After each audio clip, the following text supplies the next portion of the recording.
So hello everyone, welcome once again to this channel. I hope you all are doing well. चलिए आज के session को start करते हैं।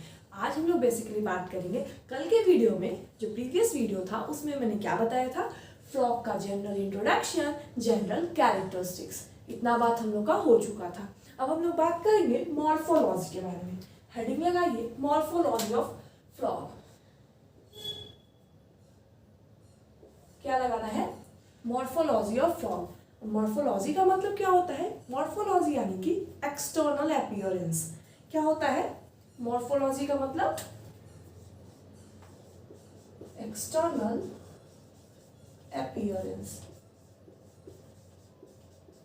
आज हम लोग बात करेंगे morphology of frog, that is external appearance, दिखने में कैसा है, उसका बॉडी स्ट्रक्चर कैसा है, ये सारी चीजें। और एनाटॉमी में हम लोग क्या कवर करेंगे? इंटरनली, कि इंटरनल उसके क्या क्या ऑर्गन्स प्रेजेंट है, कौन सा सिस्टम प्रेजेंट है, वो सारी चीजें। तो चलिए आज मॉर्फोलॉजी ऑफ फ्रॉग को स्टार्ट करने से पहले मैं आपको रिवाइज कराती हूँ प्रीवियस क्लास, है ना, क्योंकि रिवीजन रहता है तो जाके कंटिन्यूटी मेंटेन रहती है, तो समझ में ज्यादा आता है। क्लियर? चलो, पहली बात मैंने बताया था फ्रॉग के जो स्पीसीज मोस्ट कॉमन है इंडिया में, उसके बारे में हम लोग पढ़ रहे हैं, Rana tigrina. Clear? Rana is a genus name, tigrina is a species name. Clear? अब मैंने बताया था कौन से फाइलम से बिलोंग करता है, याद करो, कॉर्डेटा, सब फाइलम, वर्टिब्रेटा। क्लियर? क्लास क्या था? क्लास याद आ रहा है आपको? कौन से क्लास से बिलोंग कर रहा था? रिकॉल हो रहा है तो बहुत ही अच्छी बात है, अगर नहीं हो रहा है देन आपको पहले उसे रिवाइज करना है। आपने मुझे बताना है कौन से क्लास से बिलोंग करता था और कौन से सुपर क्लास से बिलोंग करता था। क्योंकि ये फिक्स नहीं था, सो मुझे पहले फिक्स करने दो, देन मैं आपको बताती हूँ। चलो, जनरल इंट्रोडक्शन में इतना ही बात हम लोग किए थे, कौन से फाइलम, सब फाइलम, क्लास, सुपर क्लास, इतना चीजें क्लियर थी। अब देखो, मैंने बताया था जनरल कैरेक्टरिस्टिक्स में कि फ्रॉग जो होता है वो एम्फीबियंस होता है, यानी कि डुअल नेचर शो करता है। वो लैंड में भी रह सकता है, वो वाटर में भी रह सकता है। क्लियर? फ्रॉग क्या था? वार्म ब्लडेड था या कोल्ड ब्लडेड? याद करके मुझे बताओ, frog is warm blooded animals या कोल्ड ब्लडेड एनिमल्स? अगर आंसर दे रहे हो that it's well and good. तो बताओ आंसर आ रहा है कि नहीं आ रहा है? फ्रॉग कैसा था? वार्म ब्लडेड था या कोल्ड ब्लडेड था? तो फ्रॉग जो है वो कोल्ड ब्लडेड एनिमल्स था, यानी कि उसका जो बॉडी का टेम्परेचर था वो कांस्टेंट नहीं रहता है। क्लियर? क्योंकि अगर ज्यादा पीक पे टेम्परेचर चला जाता है, वो समर हो चाहे विंटर हो, तो उसको अपने आप को प्रोटेक्ट करना पड़ता है, इसलिए वो एस्टिवेशन वर्ड मैंने यूज किया था और हिबर्नेशन वाला वर्ड यूज किया था। याद आ रहा है? क्लियर हो रहा है? चलो, सॉरी।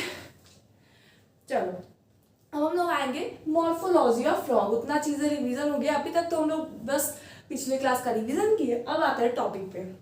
अगर आप रिवाइज कर रखे हो तो इतना पार्ट को आप स्किप करके यहीं से देख सकते हो। क्लियर? चलो, मॉर्फोलॉजी ऑफ फ्रॉग यानी कि external appearance of frog. Frog का जो बॉडी है वो दो पार्ट्स में डिवाइडेड है। कितने पार्ट्स में? दो पार्ट्स में, एक हेड और एक ट्रंक। आपने पहले ये देखो, इसमें ये नहीं करना कि फ्रॉग का डायग्राम को बनाने लगना और उसको एकदम डिजाइन बनाने लगना, ऐसा नहीं करना। फ्रॉग का डायग्राम आप एनसीईआरटी से देख सकते हो, उसमें ऑलरेडी बना हुआ है, आपको डबल बार मेहनत करने की कोई जरूरत नहीं है। उस टाइम पे आपने क्या करना है, इसको याद कर लेना है। जो भी मैं मॉर्फोलॉजी में बताऊंगी उसे आपको याद करना है। चलिए, मॉर्फोलॉजी ऑफ फ्रॉग में पहला है, frog body is divided into two parts। पहला क्या आता है इसमें? हेड। दूसरा क्या आता है? ट्रंक। अब इसमें कोई नेक जैसी चीजें नहीं होती, यानी कि गर्दन नहीं होता है, और टेल जैसी चीजें यहाँ पे नहीं होती। सो यहाँ लिख सकते हो no neck and tail present. Clear? No neck and tail is present. यहाँ पे कोई भी नेक या टेल जैसी चीजें नहीं होती है। तो पहला पॉइंट इसमें आपको क्या लिखना है? Frog body is divided into two parts, that is head and trunk. Clear? आपने डायग्राम देख सकते हो एनसीईआरटी में, उसमें हेड कहाँ पे है, ट्रंक कहाँ पे है। क्लियर हो रहा है? और मैंने क्या बताया था आपको, फ्रॉग टेट्रापोड होते हैं, टेट्रापोडा वर्ड मैंने यूज किया था कल की क्लास में, टेट्रापोडा।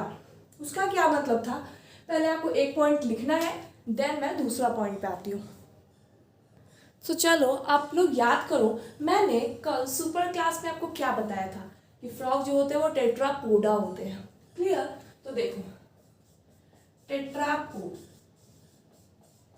तो टेट्रापोड्स क्या होता है, लिम्स में हम लोग बात करें, अब हम लोग लिम्स पे आ गए। 4 लिम्स कितना होता है, हाइंड लिम्स कितना होता है। तो देखो टेट्रापोडा मतलब टेट्रा मतलब क्या होता है, 4। तो इसके पास क्या होता है, 1 pair hind limb, 1 pair fore लिम। जैसा हमारे पास होता है 1 pair hind limb, 1 pair fore लिम, सेम इसका भी वही होता है। तो आपने पहले लिखना है tetrapods and then 1 pair hind लिम,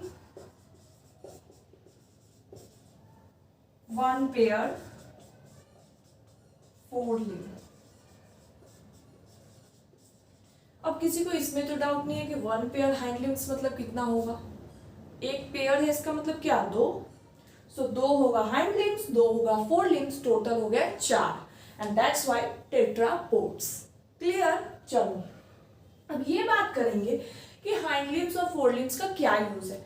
तो देखते हो कि लीपिंग करता है फ्रॉग, है ना, स्विमिंग, वाटर में भी रहता है तो उसमें वहां पे स्विमिंग करना होता है, उसके बाद लीपिंग करना होता है। तो इन सारी चीजों में जो हाइंड लिम्स और फोर लिम्स का यूज किया जाता है। क्लियर हो रहा है? क्लियर हो रहा है? सच में एक मिनट फोकस करने दो, मुझे लगता है कि ये फोकस नहीं रहता ना, ब्लर दिखने लगता कभी कभी। चलो अब लिखो, अब देखो 1 पेयर फोर लिम्स, तो हम लोग का जो फिंगर होता है इसको हम लोग क्या बोलते हैं, डिजिट्स। क्लियर? इसको क्या बोलते हैं, डिजिट्स। तो यहाँ पे 1 पेयर फोर लिम्स में कितने डिजिट्स होते हैं, 4 डिजिट, और हाइंड लिम्ब में कितने होते हैं, 5 डिजिट। अब आप ये भी पूछ सकते हो मुझसे कि इसको याद कैसे रखें कि फोर लिम्स में 4 डिजिट्स होते हैं, हाइंड लिम्स में 5 डिजिट्स होते हैं। क्लियर? कंफ्यूजन आ रहा होगा। तो देखो 4 लिम्स, 4 यहाँ पे आ रहा है तो इसको याद रखो कि 4 डिजिट होगा, और बाकी दूसरा जो नहीं होगा वो हो जाएगा उसमें। क्लियर? एक को याद रखो, एक को अपने आप आ जाएगा। तो टेट्रापोड्स में एक 1 pair hind limbs 5 digits and 1 pair four limbs 4 digits. Clear? अब ये किस चीज में हेल्प करता है, इसको भी लिख लो, किस चीज में हेल्प करता है। आई होप सो कि आपको ये लास्ट वाला दिख रहा होगा, अगर नहीं दिख रहा है तो मैं और लिख देती हूँ, है ना, यहाँ पे लिख देती हूँ। किस चीज में हेल्प करता है, आपने यहीं पे लिखना है, यहाँ का एरो देके, it helps in swimming, burrowing, leaping and leaping। Clear? आपको मैंने 2 पॉइंट्स बताए। पहला क्या बताया कि फ्रॉग का जो बॉडी है वो 2 पार्ट्स में डिवाइडेड है, हेड एंड ट्रंक। उसके बाद दूसरा मैंने बताया कि ये टेट्रापोड्स होते हैं, यानी कि एक पेयर फोर लिम्स, एक पेयर हाइंड लिम्स। अब फोर लिम्स कितने डिजिट्स का होता है, 4 digits and hind limbs 5 digits. और ये सारी चीजें किसमें हेल्प करती है, स्विमिंग करने में, क्योंकि वो एम्फीबियंस है, वाटर में भी रहते हैं, तो इसलिए हेल्प करता है स्विमिंग। और जब प्रोटेक्ट करना होता है पीक समर, पीक विंटर में, तो बरोइंग में हेल्प करता है, और लीपिंग करने, लैंड पे लीपिंग करने में हेल्प करता है। क्लियर हो गया? इतना चीजें, 2 पॉइंट क्लियर हो जाना चाहिए। अब हम लोग तीसरे पॉइंट पे आएंगे। सो हम लोग का लिम्स हो गया। अब हम लोग बात करेंगे कलर पे। इसको मिटा देती हूँ क्योंकि मैंने टाइम ऑलरेडी आपको दे रखा था लिखने के लिए, है ना। अगर नहीं लिखे हो तो पॉज करके लिख सकते हो, कोई ऐसा इश्यू नहीं है। चलो जब तक मिटा रही हूँ तब तक रिकॉल कर लो कि फ्रॉग के बॉडी कितने पार्ट्स में डिवाइडेड थे, उसका फाइलम क्या है, सब फाइलम क्या है, क्लास क्या है, सुपर क्लास क्या है। चलो अब आते हैं थर्ड पॉइंट, कलर। क्योंकि मैं ऑलरेडी बोल चुकी हूँ आपको पूरा पॉइंट वाइज लिखना है, जितना पॉइंट्स मैं बता रही हूँ इट्स ऑल कवर्ड एनसीईआरटी, है ना। चलो कलर पे बात करते हैं। अब देखो जो सरफेस अर्थ सरफेस से कांटेक्ट में होता है उसको क्या बोलते हैं, वेंट्रल। जैसे मान लो ये है फ्रॉग,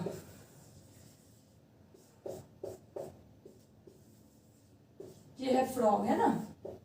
अब डायग्राम पे मत जाना प्लीज, आपको बस समझाने के लिए छोड़ो, डायग्राम नहीं बनाती हूँ, बस लिख देती हूँ कि फ्रॉग है। जस्ट थिंक, इमेजिन कि इट्स अ फ्रॉग। क्लियर, ये फ्रॉग है। तो जो सरफेस इसके अर्थ सरफेस से कांटेक्ट में होगा, जो इसका फ्रॉग का बॉडी अर्थ सरफेस से कांटेक्ट में होगा, अर्थ सरफेस है, ये क्या है, ग्राउंड यानी कि अर्थ सरफेस। तो जो अर्थ सरफेस से कांटेक्ट में होगा यानी कि जो अर्थ की तरफ होगा, उसको हम लोग बोलेंगे वेंट्रल, और उसके ऊपर वाला क्या हो जाएगा, डोर्सल। तो आप बस एक याद रखो कि फ्रॉग का बॉडी जो अर्थ सरफेस की तरफ है उसको हम लोग बोलेंगे वेंट्रल, और जो ऊपर वाला है उसको डोर्सल। क्लियर। चलो अब देखो, अब वेंट्रल जो होता है वो कौन से कलर का होता है, इस पे बात करते हैं। क्लियर। देखो वेंट्रल वाला कौन से कलर का होता है, पेल येलो कलर। अगर आपने फ्रॉग, अब हम लोग इरिटेट हो जाते हैं रेनी सीजन में, इतना ज़्यादा उसका जो लाउड नॉइज होता है, उसका जो बोलता है फ्रॉग, उससे हम लोग इरिटेट हो जाते हैं रेनी सीजन में, है ना। मैं तो बहुत ज़्यादा हो जाती हूँ, आप लोग होते हो कि नहीं मुझे बता देना। सो वो उस टाइम क्यों ऐसा आवाज़ निकाल रहा होता है, क्योंकि उसका उस टाइम पे फर्टिलाइजेशन पीरियड चल रहा होता है, उसका वो बेस्ट टाइम होता है फर्टिलाइजेशन का। अब वो अट्रैक्ट करने के लिए फीमेल फ्रॉग को वो जो है उस तरीके से आवाज़ निकालता है ना, ताकि फीमेल जो है, और क्योंकि एक्सटर्नल फर्टिलाइजेशन होता है तो वो लोग जो है अपना जो मेल गैमेट्स हो गया, फीमेल गैमेट्स हो, वो वाटर में रिलीज कर देते हैं, उसके बाद वो फर्टिलाइज होके न्यू फ्रॉग बन जाता है ना। तो चलो फर्टिलाइजेशन पे नहीं जाते, पता नहीं कहाँ से टॉपिक निकाली मैं। चलो इस पे आता है कलर पे। वेंट्रल साइड जो होता है, जो अर्थ सरफेस से कांटेक्ट में होता है, वो होता है pale yellow colour, pale yellow colour. लेकिन यहाँ पे कोई भी पैचेस नहीं दिखेंगे। अब अगर आप लोग नोटिस कर रहे होंगे, फ्रॉग को देखे होंगे, तो क्या होता है, जो डोर्सल वाला एरिया होता है, जो अर्थ सरफेस से कांटेक्ट में नहीं होता, जो ऊपर वाला पार्ट होता है, वो कैसा होता है, तो ये होता है green, olive green in colour, green in colour with irregular patches. आप लोग देखे होंगे कहीं कहीं पे इरेगुलर पैचेस प्रेजेंट होते हैं ना, धब्बा टाइप में होता है। आप लोग गौर से देखना, अगर अभी तक नहीं पता है कि पैचेस होते हैं तब जाके देखना, है ना। और लेकिन वेंट्रल साइड में ऐसे कोई पैचेस पाए नहीं जाते, no patches, no patches found. So colour वाला पार्ट क्लियर हो गया। कलर भी बहुत सिंपल था, dorsal ventral, dorsal olive green in colour with patches present, irregular patches, और वेंट्रल वाला क्या होता है, पेल येलो इन कलर और नो पैचेस प्रेजेंट। तो थर्ड पॉइंट आपने अच्छे से लिखना है, याद करना है। अब अगर मैं एक क्वेश्चन पूछूं कि क्या आपने फ्रॉग को कभी टच किया है, अगर आप उसको टच करोगे ना तो उसका बॉडी जो होता है बहुत स्लिपरी टाइप में होता है। अगर टच किए होगे तो आपको ये पता चल रहा होगा कि मैं क्या बोल रही हूँ, है ना।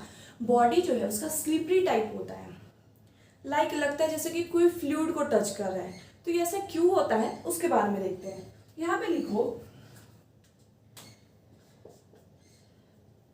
यहाँ पे लिखना है skin of a frog is slippery in nature। ऐसा लगता है जैसे कि हम लोग फ्लूइड को टच कर रहे हो, म्यूकस को टच कर रहे हो, है ना, ऐसा लगता है। तब देखो ऐसा क्यों होता है, तो इसका भी एक रीजन है, क्योंकि फ्रॉग में रेस्पिरेशन किस मेथड से होता है, आपने breathing and exchange of gases में पढ़े होंगे, है ना। किस मेथड से होता है, स्किन के थ्रू। जो भी रेस्पिरेशन होता है फ्रॉग में वो स्किन की मदद से होता है, दैट इज क्यूटेनस रेस्पिरेशन। आपको याद आ रहा होगा। तो इस कारण से क्या होता है, और ये लोग पानी पीते नहीं, ऐसा नहीं कि बस पानी घटक रहा है हम लोग की तरह, ऐसा नहीं होता है। इन लोग के बॉडी में स्किन से ही एब्जॉर्ब हो जाता है वाटर। क्या होता है, मैंने क्या क्या बात बताई, सुनो। पहली बात तो इनके बॉडी में रेस्पिरेशन के लिए स्किन काम करता है, स्किन के थ्रू इनका रेस्पिरेशन हो जाता है, क्यूटेनस रेस्पिरेशन जिसको हम लोग बोलते हैं। और दूसरा मैंने बताया कि फ्रॉग जो है सब पानी नहीं पीता है कि बस बोतल खोले पानी पी लिया, ऐसा नहीं होता है ना। इसमें क्या होता है, ये जो स्किन है इससे ही सराउंडिंग से वाटर एब्जॉर्ब होकर अंदर चला जाता है। तो इसीलिए ऐसा स्किन इन लोगों का फ्रॉग का स्लिपरी होता है, म्यूकस जैसा होता है, मॉइस्ट होता है। क्या लिखेंगे? Skin of a frog is slippery in nature, moist and fluid mucus. अब फिर से सेंटेंस मुझे डिसबैलेंस लग रहा है, let me read out again. Skin of a frog is slippery in nature, moist and just like a fluid mucus। Clear? अब ये वाला पॉइंट भी आपको क्लियर हो जाना चाहिए। अब आपको क्यूटेनियस रेस्पिरेशन के बारे में मैंने बताया, अगर चाहो तो उसको लिख सकते हो कि रेस्पिरेशन ऑकर्स थ्रू स्किन, ये भी लिख सकते हो पॉइंट अगर आप चाहो तो, क्योंकि ऑलरेडी आप पढ़ चुके होगे breathing and exchange of gases में, इसलिए मैं यहाँ पे नोट डाउन नहीं करा रही हूँ, है ना। चलो इतना को नोट डाउन करो। इसके बाद 2-3 पॉइंट्स और है, फिर मॉर्फोलॉजी वाला भी पार्ट्स खत्म हो जाएगा और आज का सेशन भी कंप्लीट हो जाएगा। क्लियर? इसको लिखिए, देन हम लोग आते हैं। चलिए नेक्स्ट पॉइंट स्टार्ट करते हैं। मैंने आपको 1, 2, 3 पॉइंट्स ऑलरेडी डिस्कस कर रखा है। पहला, उसका बॉडी पार्ट्स कितने में डिवाइडेड है, हेड एंड ट्रंक। दूसरा, कलर के बारे में, और तीसरा, लिम्स के बारे में। अब हम लोग चौथा पे आते हैं ना। फोर्थ पॉइंट पे क्या है?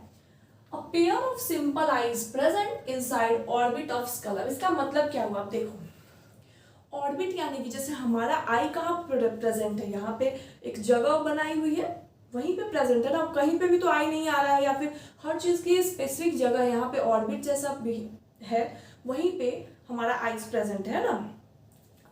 तो वैसे ही क्या है, फ्रॉग में अ pair of simple eyes present inside the orbit of skull. वहां पे भी एक खाली जगह है जहां पे आई को प्रेजेंट होना चाहिए, वो वहीं पे प्रेजेंट होती है। क्लियर? अब देखो, अब फ्रॉग क्या है, एम्फीबियंस है, बार बार मैं बता रही हूँ। तो फ्रॉग जो है वो वाटर में भी जाते हैं, है ना, लैंड पे भी रहते हैं, वाटर। फिफ्थ पे आता है, above mouth a pair of nostrils are present. हमारे भी माउथ के ऊपर ये नॉस्ट्रल्स, और फ्रॉग में भी क्या होता है, above mouth nostrils are present, यानी कि नोज होते हैं। ठीक है? अब ये भी पेयर में होता है, जैसे हम लोग में पेयर है वैसे ही इसमें भी है। क्लियर? चलो अब 6 पॉइंट पे आते हैं। No external ear pinna present. अब यहाँ पे ऐसा नहीं है, हमारे भी क्या है, ईयर पिन्ना प्रेजेंट है, जो कि सिग्नल को कनेक्ट करता है, हमारे बॉडी ब्रेन तक भेजता है ना। बट इसमें क्या है, कोई भी ईयर पिन्ना जैसी चीजें नहीं है। यहाँ पे फोल्ड्स ऑफ स्किन ही, जिसको टिम्पैनम बोलते हैं, वही काम करता है as a sound collection, sound के सिग्नल को रिसीव करने में। क्लियर? तो यहाँ पे 6 पॉइंट क्या है, no external ear pinna present but a fold of skin called tympanum receives sound signals. Clear हो रहा है? इसको नोट डाउन कर लेना। टिम्पैनम क्या है, तो आंख से बहुत क्लोजर है, जहां आंख प्रेजेंट है इसका, वहां से वो बहुत क्लोज पे टिम्पैनम पाया जाता है। क्लियर हो रहा है? चलो अब हम लोग बात करेंगे इसके फर्टिलाइजेशन वाले पे कि ये क्या शो करता है, डाइमॉर्फिज्म। क्लियर? अब उस पर मैं बात करूंगी, पहले आपने इतना नोट डाउन करना है। ये आज के सेशन का लास्ट पॉइंट है कि frog exhibit dimorphism. Clear? Frog क्या एग्जिबिट करता है, डाइमॉर्फिज्म कंडीशन। अब देखो, यहाँ पे हम लोग मेल फ्रॉग और फीमेल फ्रॉग दोनों को डिस्टिंग्विश कर सकते हैं, अलग अलग कर सकते हैं ना। मेल फ्रॉग में क्या होता है, मेल फ्रॉग में कॉपुलेटरी पैड्स प्रेजेंट होते हैं। कहाँ पे प्रेजेंट होते हैं, तो हमने क्या बताया था आपको, 4 लिम्स में कितने डिजिट होते हैं, 4। क्लियर? हाइंड लिम्स में कितने होते हैं, 5। तो जो 4 लिम्स वाला पार्ट है, 4 लिम्स के फर्स्ट डिजिट पे ये कॉपुलेटरी पैड्स होता है, प्रेजेंट होता है, जो कि एब्सेंट होता है फीमेल फ्रॉग में। तो यहाँ से ये पता चलता है कि हाँ ये मेल फ्रॉग है, ये फीमेल फ्रॉग है। और यहाँ पे क्या होता है, और रेनी सीजन में अट्रैक्शन करने के लिए फीमेल फ्रॉग को बहुत साउंड प्रोड्यूस करने में भी हेल्प करता है मेल फ्रॉग को, है ना। प्रेजेंस ऑफ वोकल सैक्स, ये भी आप बोल सकते हो। तो frog exhibit dimorphism, that is male frog can be distinguished from female frog. इसमें मेल फ्रॉग के पास क्या होता है, कॉपुलेटरी पैड्स, जो कि फर्स्ट डिजिट ऑफ 4 लिम्स पे पाया जाता है, and which are absent in female frog. मैंने बहुत ट्राई किया है आपको इजी वे में बताने का। कल एक सेशन आएगा जिसमें मैंने पूरा जनरल इंट्रोडक्शन, जनरल कैरेक्टरिस्टिक्स और पूरा मॉर्फोलॉजी एक साथ में आपको रिवाइज करा दूंगी, देन एनाटॉमी पे आएंगे, है ना। अभी आपको थोड़ा थोड़ा डाउट लग रहा होगा कि मैम थोड़ा थोड़ा क्लियर नहीं हो पा रहा है, तो बिल्कुल टेंशन नहीं लेने का, कल वाला सेशन देख लेना रिवीजन वाला, आपका सब क्लियर हो जाएगा, है ना। तो आज के लिए इतना ही है, 7 पॉइंट्स मैंने बताए इस पे, और लेक्चर का आराम से आप देखो लिखो, and thanks for watching, bye bye, take care.